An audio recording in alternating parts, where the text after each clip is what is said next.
Welcome everyone, it's wonderful to see you this evening. My name is David Toombs, I'm the Howard Patterson Chair of Theology and Public Issues. It's great to welcome you to this evening's public lecture. We're delighted this evening to have Professor Will Storrar with us. Will is Director of the Center of Theological Inquiry in Princeton, an ecumenical institute for interdisciplinary research in the field of religion. The common thread of his work has been the practice of collaboration in the academy, church, and civil society. He's a graduate of Edinburgh University, where he was the rector's assessor, and he taught practical theology at the universities of Aberdeen, Glasgow, and Edinburgh. While he was Professor of Christian Ethics and Practical Theology and Director of the Center for Theology and Public Issues there, he initiated the Global Network for Public Theology. This was an extraordinary gift to the public theology scene, which was emerging at that time, by putting research institutes working on theology and public issues together in a very collaborative and collegial public network. In my previous role in Ireland at the Irish School of Ecumenics, I was lucky enough to be part of that network, and it was an absolute delight that Otago were also part of that network. That's how I first got to know Otago and Murray Ray, and then subsequently to be here in this position at the centre to be part of that network still. And that's very much a tribute to Will's vision and sense of making connections between people who might not otherwise make those connections for themselves. As related to that, Will is also extraordinary professor of the University of Stellenbosch, which is a key member of the network in South Africa. He's also co-editor of several volumes in public theology, including A World for All, 2011, on global civil society, and Yours the Power in 2013 on faith-based organising. He is, or at least was, a minister of the Church of Scotland. I don't know if he still is a minister of the Church of Scotland, serving in 2 parishes, working parties on medical ethics and convening the Assembly's Board of Ministry. And in public life, he was convener of Common Cause, a civic forum on democracy, and organised recently the Bus Party, fostering civic dialogue through the arts, which he spoke to us about when he was last here. In Princeton, he's also served as trustee of a museum and garden. Will is no stranger to us at Otago. He has very strong links, not just with the Center of Theology and Public Issues, but also the Center for Irish and Scottish Studies, and also increasingly with the Center for the National Center for Peace and Conflict Studies. So it's absolutely wonderful to welcome him back this evening to address us on this issue, which could not be more timely: from hope to wrath, doing theology in a time of public anger. Please welcome Professor Will Storrar.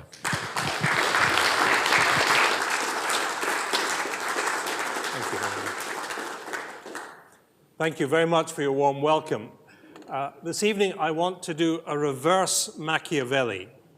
You may remember that Machiavelli spoke about, in the evening, going into his study and taking off the soiled clothes of everyday politics and putting on magnificent robes so that he might worthily be in the company of the great ancient thinkers that he studied from classical Rome and Greece. Well, I've been at the University of Otago over the last 2 days as director of the Center of Theological Inquiry in Princeton, with the great privilege of meeting colleagues like Kevin as director of the National Center for Peace and Conflict Studies.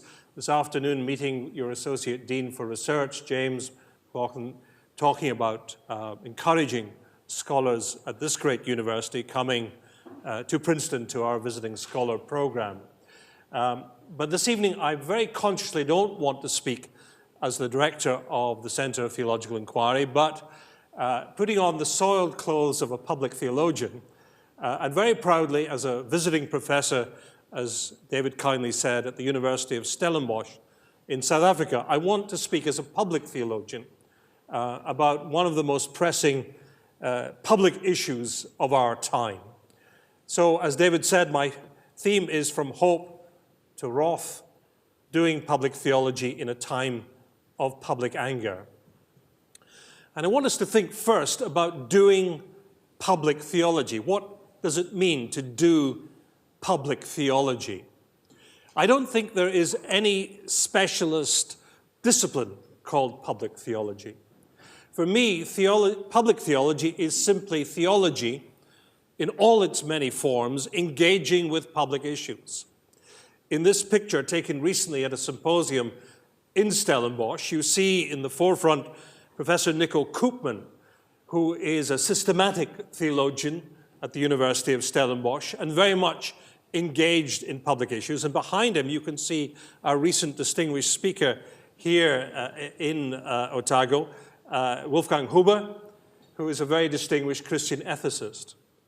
And Wolfgang was giving lectures, I believe, recently as an ethicist, engaging with public issues. Nico, as a systematic theologian, engages with public issues.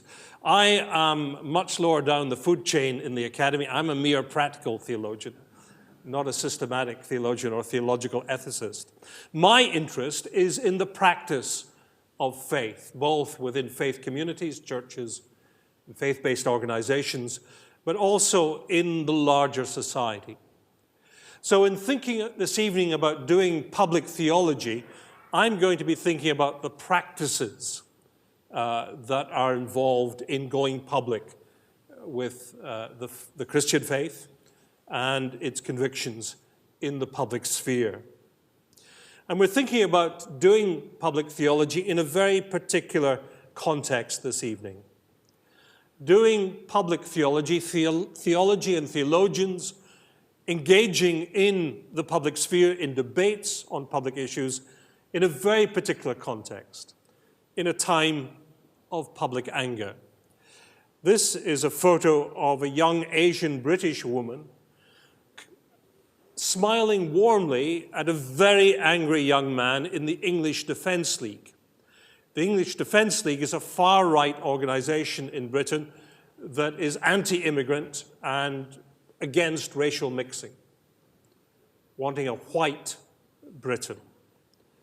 And there you see this responsible, peaceful citizen engaging the angry, violent face of contemporary racist politics in Britain and Europe.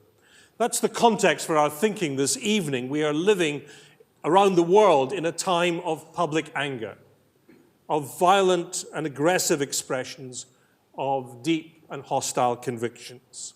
What does it mean to do public theology, for theology and theologians, for people of faith to engage in public issues in such a climate of anger?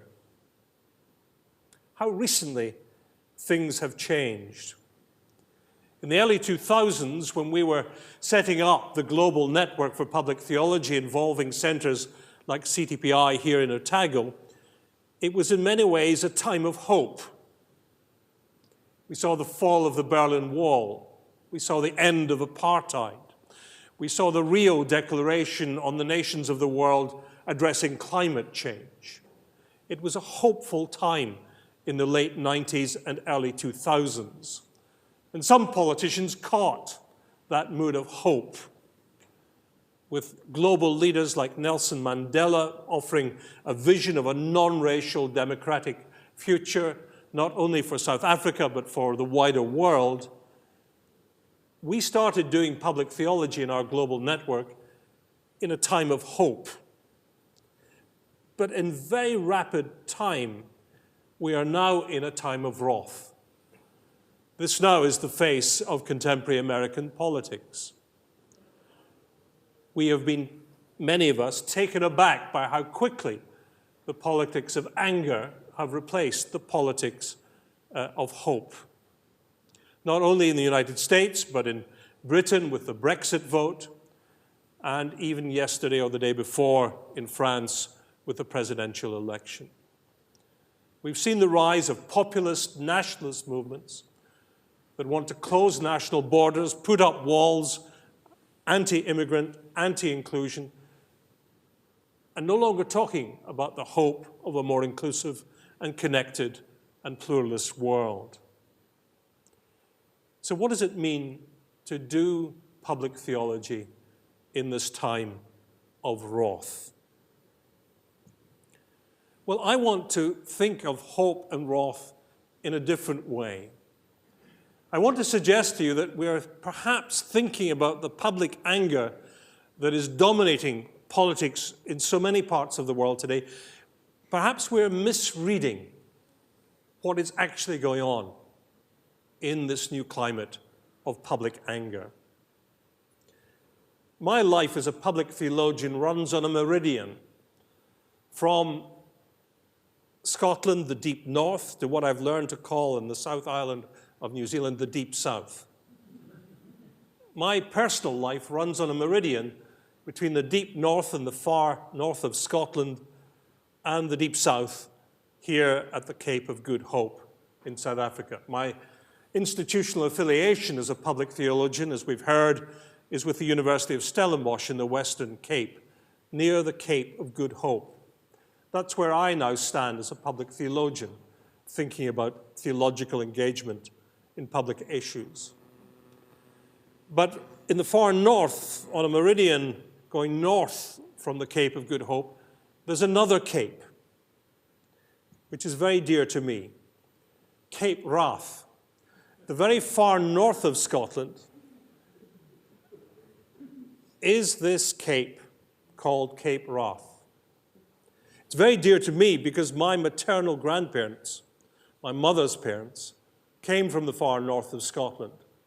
In the 1920s, to find work with the collapse of the herring fishing industry, they had to come down to the urban industrial lowlands of Scotland to find work.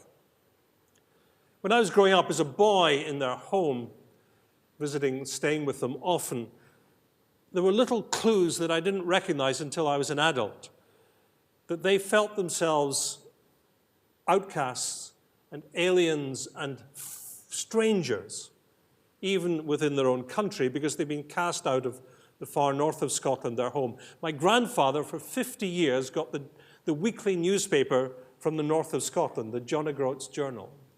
He lived for 50 years in the central lowlands of Scotland, but the paper he read every week was from his hometown and county in the far north.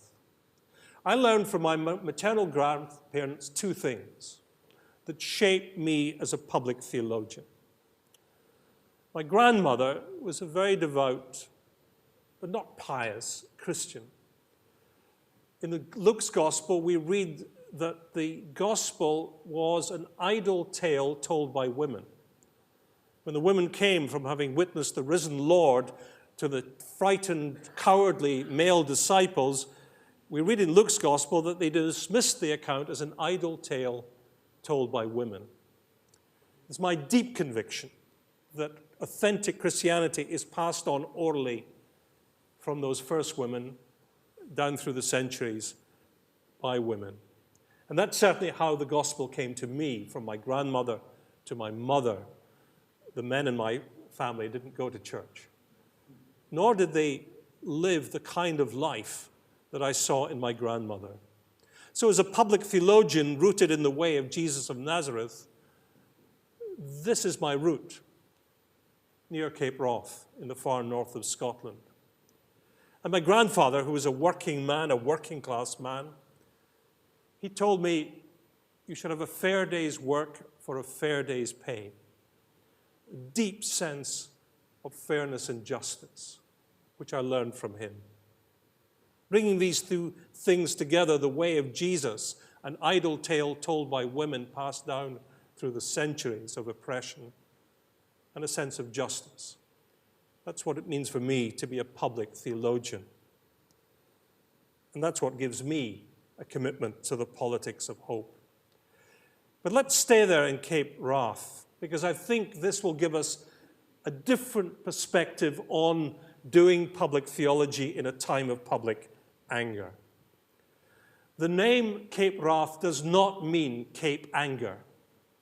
The name is derived from the Old Norse word hivarf, meaning a turning point. The Vikings used the Cape in the far north of Scotland as a navigation point where they would turn their ships sailing across the North Sea from Scandinavia and going down the western seaboard of Scotland. That Cape Wrath was the turning point. in their journey. And I want us this evening to think of wrath not as anger, but as a turning point.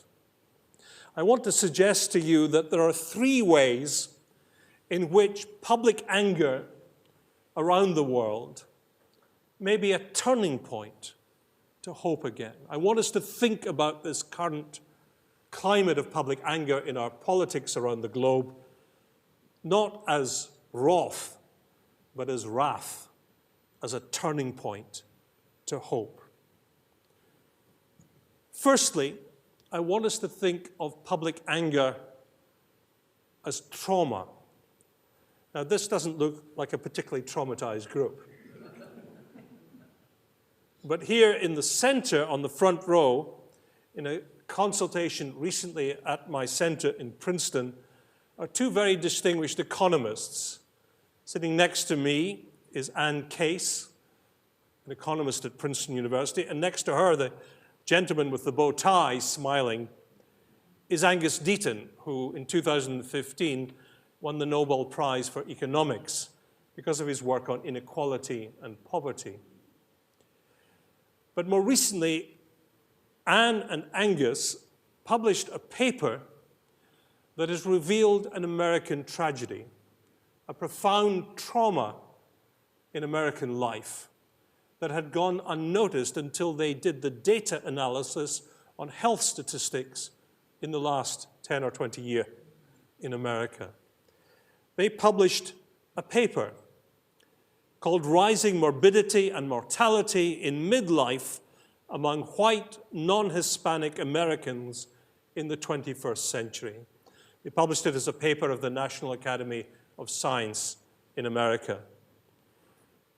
And they described their work in this way. This paper documents a marked increase in the all-cause mortality of middle-aged white non-Hispanic men and women in the United States between 1999 and 2013. This change reversed decades of progress in mortality and was unique to the United States. No other rich country saw a similar turnaround. What Angus and Anne have revealed in their analysis of American health data is that American white and particularly working class Americans with low levels of higher education, their life expectancy is now falling. Unlike Black African Americans and Hispanic Americans in the same age cohort, 40s and 50s, and in the same economic circumstances of relative poverty, uniquely, white working class Americans are now dying younger. On such a scale that in a more recent paper that Anne and Angus were sharing at our conference and releasing that week, a few weeks ago in March, American life expectancy as a whole is now falling for the first time in 100 years. Because this age group cohort is pulling down the statistics for all Americans.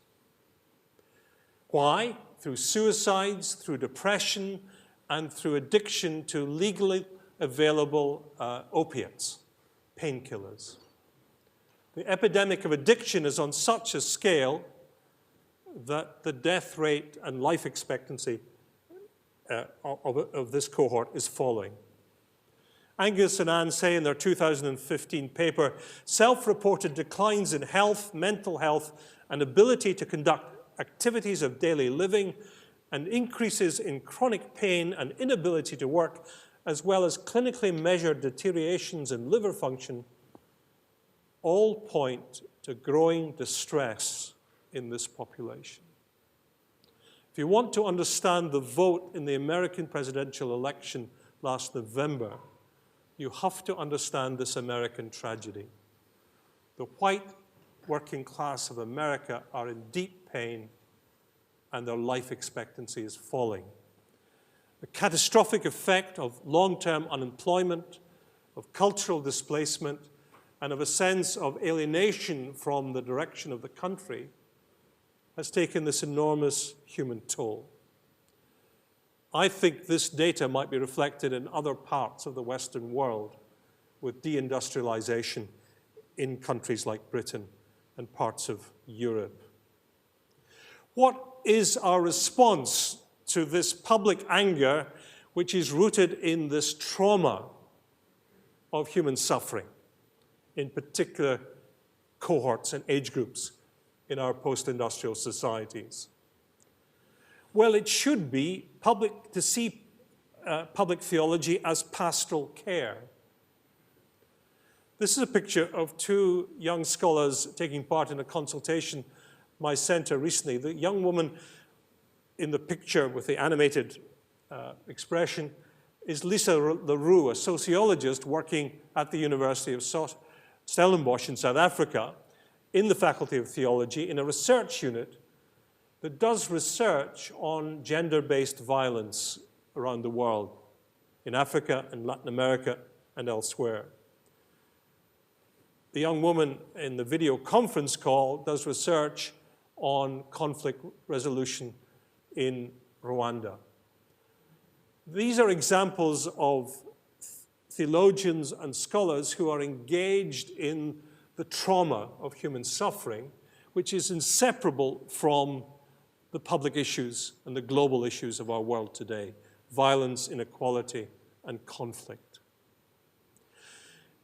In holding that consultation with Angus and Anne about their work on the tragedy of the white American working class in midlife, I could not find one pastoral theologian who was working with and studying this group. There's now pastoral theology being done on black pastoral theology, feminist pastoral theology, womanist pastoral theology, the pastoral theology of disability, and so on. But no one is looking at the white working classes of the Western world and their suffering at this time. If we are to do public theology in a time of public anger rooted in this kind of social and psychological and physical trauma, then we have to give thought to public theology as pastoral care in such communities.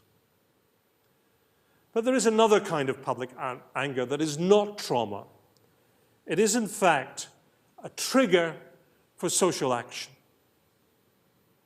And I want us, secondly, to think about doing public theology in the context where anger is a healthy emotion, a moral anger at injustice. This is the photograph of a Catholic priest who died recently. His name is Neil Connolly, and for 28 years he was the priest in charge of St. Mary's Parish in the Lower East Side of Manhattan.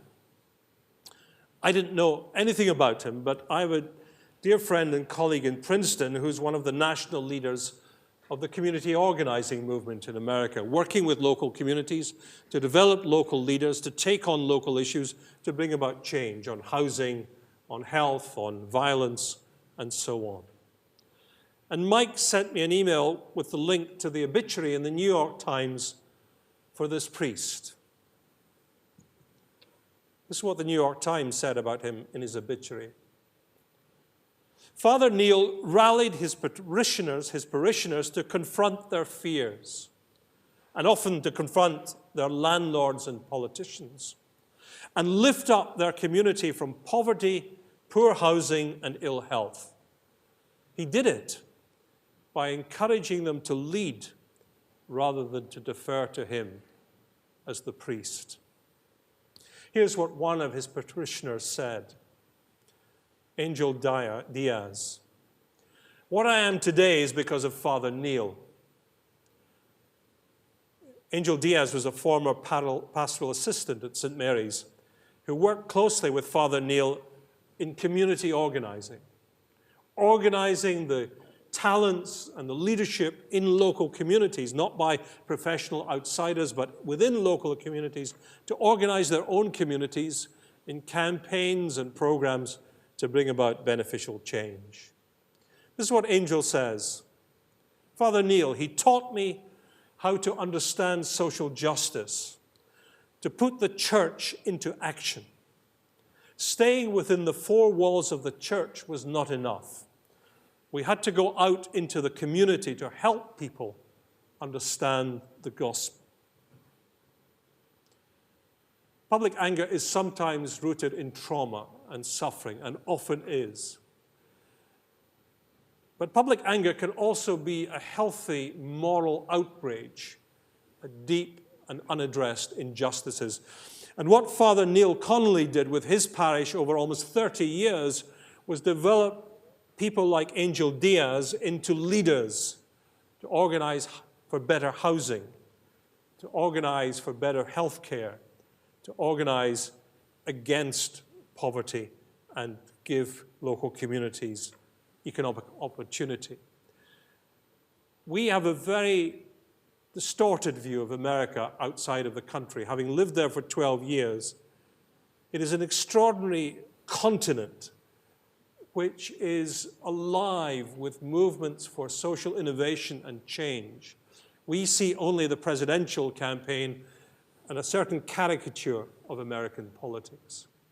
But if you want to see the reality of responsible citizenship in our world today, then look at people like Father Neil and Angel Diaz, who are working in the most desperate of situations, without big government coming in and organizing local communities. And so, to do public theology in the context of this kind of public anger as a trigger to change for the good, we need to think of public theology, secondly, as parish organizing.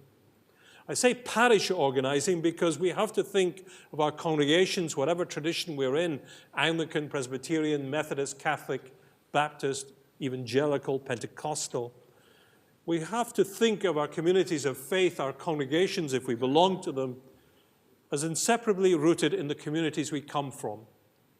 And in the Western tradition, the way we've expressed that is to talk about churches as parishes, concern for the wider community. This book, Blessed Are the Organized, is a remarkable book. It's by a man called Geoffrey Stout, who is a philosopher of religion and politics at Princeton University, not himself a religious believer, but not hostile to communities of faith and religious traditions in America. When I first met Jeff Stout, when I came to Princeton some years ago, he said to me, "Everyone thinks I'm all the time thinking of philosophical issues and writing philosophical books about religion and politics. But in fact," he said, "night and day, I'm thinking about the perilous state of American democracy, and it all hangs on one thing.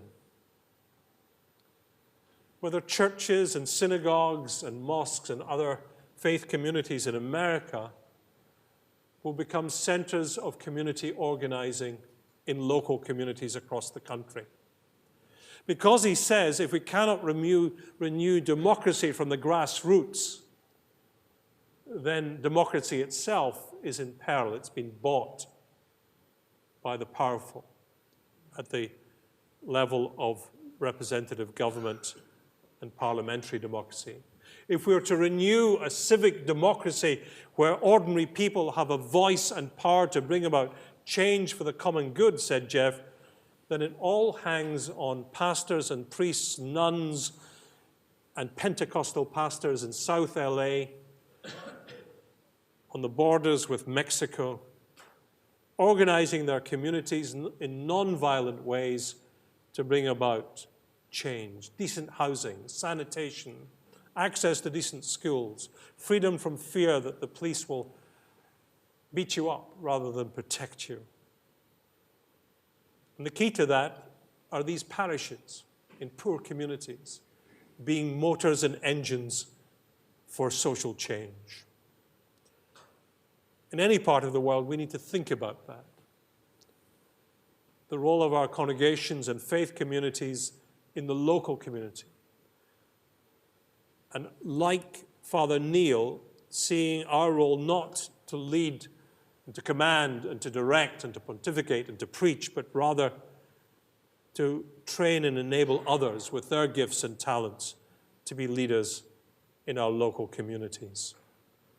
Public anger can be a good thing if it's a moral force for action and change, but it needs conduits, institutions, pathways to sustain beyond a one-off protest or a one-off moment of anger.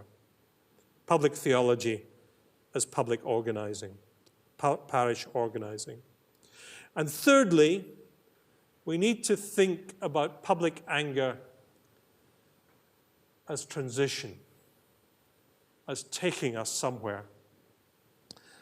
This is a book by a philosopher at the University of Otago that has deeply changed my own thinking about public theology. Elizabeth Ellis, I think, is an American now teaching in the philosophy department here at Otago. And in 2005, she published this book, Kant's Politics, Provisional Theory for an Uncertain World. Now, I'm neither a philosopher nor a Kant scholar, so this is an elementary attempt to say something about Ellis's insights in this book. But I think she offers us a very important perspective on doing public theology in an age of anger. Way back in 2005, she wrote this in that book, Kant's Politics. Instead of clashes between ostensibly perfect representatives of different regime types, we have a universe of in-betweens and halfway to who knows wheres, cooperating and competing in unpredictable ways. What is she referring to? In political theory, classically, and certainly in the 30s, 40s, 50s, and 60s, and 70s in the world, we thought of systems of government in very clearly defined and distinguished types. There was fascism and communism and democracies. And in the Cold War, we had the free world and the communist world. But now we have the President of the United States talking about his friend and ally, the President of Russia. We have the runner-up in the French presidential election saying that a key ally and supporter is the President of Russia. We have the British Prime Minister on her election going to Turkey, an increasingly authoritarian state, as the first ally after America that she reaches out to. You see Lisa Ellis's brilliant insight. We are now living in a time of transitions where the stability of types of regime no longer holds. We have authoritarian democracies within the European Union. We have investigations into the extent to which Russia intervened in the American presidential election. And brilliantly, Lisa Ellis describes this state of things. We have a universe of in-betweens and halfway to who knows where, cooperating and competing in unpredictable ways. It's a brilliant description of the contemporary geopolitical world. So how do we think about that, she says? Who's going to help us to think about that kind of world of uncertain, unpredictable, unstable transitions? Good old Immanuel Kant. Kant, she says, among political theorists, is uniquely comfortable with the provisional and uncertain politics of transition. That's what he thought about as a political thinker. And she picks up from Immanuel Kant a technical notion that I don't fully grasp, but I think has something to say to us in public theology. So I'll make an amateur attempt. She picks up in that book, Kant's Politics, on Kant's notion of provisional right. What does that mean?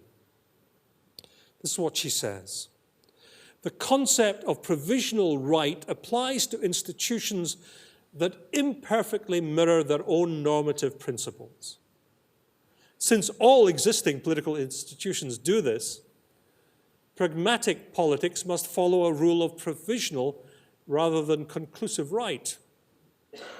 A general formulation for provisional right in Kantian language is, it's a quote from Kant, always leave open the possibility of entering a rightful condition. Now let's go back to what's up on the screen. every political institution imperfectly mirrors its own normative principles. You see that now with democracies, imperfectly mirroring their own normative principles. It's a huge debate in America and in France and in Britain. Can modern democracies live out the rule of law and not discriminate against both its citizens and those who come into its borders? Now, what Kant says that in those turbulent situations we find ourselves in when our institutions don't live up to our ideals, what do? We can either take a stance where we say we demand perfection. We demand that these institutions live up absolutely to their ideals. Or, and this is what Kant argues for, we have to accept what is possible within this imperfect state of transition towards the ideal. We should be working for what might be provisionally right, but not ideally right. As long as we keep open the possibility that ultimately we may reach the right condition we are aiming for, then we should be willing to make that compromise for what is provisionally right, but not ideally right. Now, I mention that because it seems to me this Kantian notion that Ellis brilliantly unpacks and applies to whole areas of contemporary political issues like the environmental issue that she's particularly concerned about. I mention that because for those of us who know the history of the ecumenical movement of the 20th century, this should be very familiar.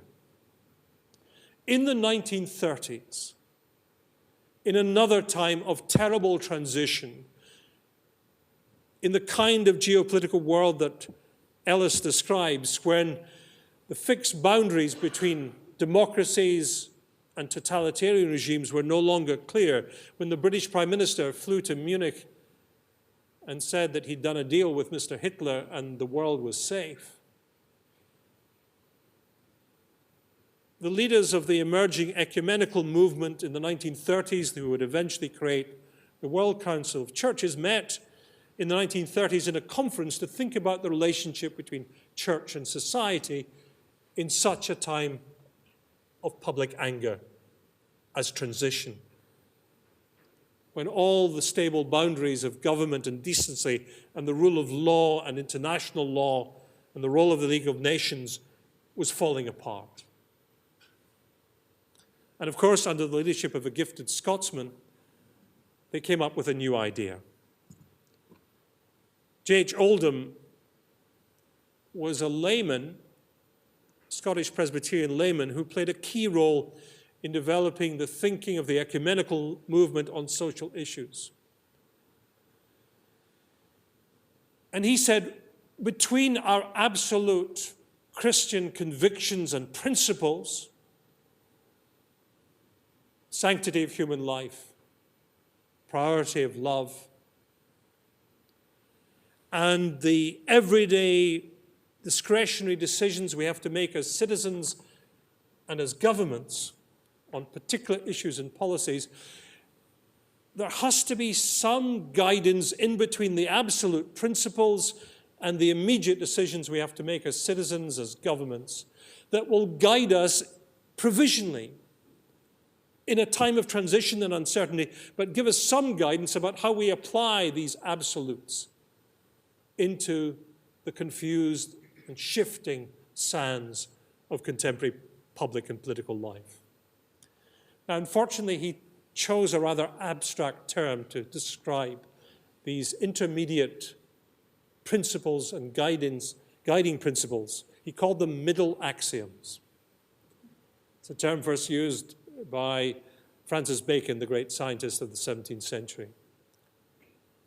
But he had an idea that churches and Christians with people who were secular or of other faiths had to agree on certain intermediate goals that they should work together to achieve, that were not the absolute and eternal and lasting principles of the Christian faith or the Jewish faith or secular humanism, but that all people of goodwill could recognize at that time, in that place, were worthwhile provisional goals we could rally around and support, and that might guide people of faith when they had to vote or elect a representative or stand up publicly on a particular issue. Middle axioms. Perhaps the most influential one was the conviction that the churches in the 1940s adopted after the Second World War, a commitment to full employment. Having gone through the catastrophic human cost and trauma of mass unemployment in the 30s, in Germany, in America, and in Britain.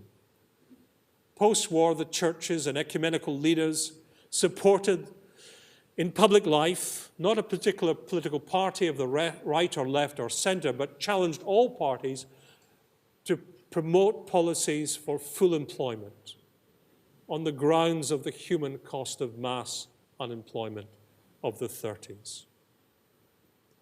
I want to suggest to you, in this time of deep transition and uncertainty, when the boundaries between authoritarian regimes and democratic regimes are being blurred, when the great ideologies for hope and change of the 20th century have crashed, and we no longer have them to give us bearings on action that we should take for the common good. We need to recover and retrieve this ecumenical way of acting in public.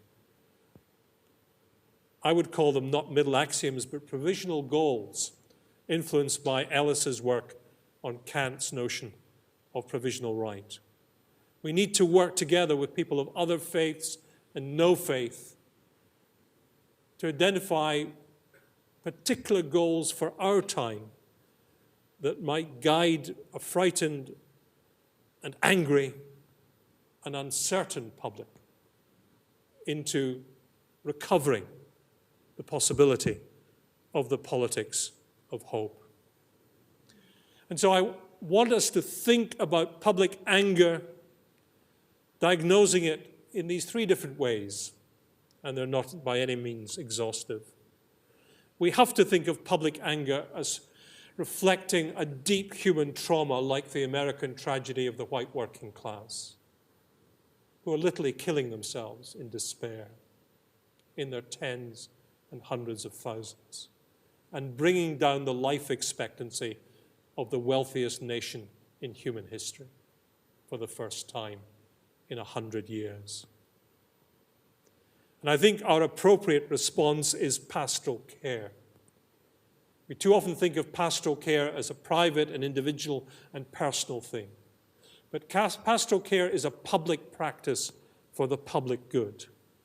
Practice not only within communities of faith, but reaching out to these communities that are traumatized by the cost of cultural and economic and political change. But we should also think of public anger more positively as a trigger, as a pilot light that motivates people for common action in their local communities for the common good. Where is the moral anger around your church or community of faith or place of work? And how could that public moral anger at injustice be turned into organized action for change for the good? We in faith communities must think about parish organizing as part of our calling in public life for the common good. And thirdly, in this time when the great narratives of socialism, communism have collapsed and are now being filled in that vacuum by the ideologies of the far right, I'm not arguing for any particular position of left, right, or center. I'm saying let us in faith communities recover our great ecumenical heritage from that last terrible time of transition in the 30s, and recover this notion of the provisional right of Kant, the middle axioms of the World Council of Churches, and work together to establish new provisional goals for your community and this part of the world in this time. This is the time to do public theology, at the turning points of public anger and to move from wrath to hope. Thank you very much.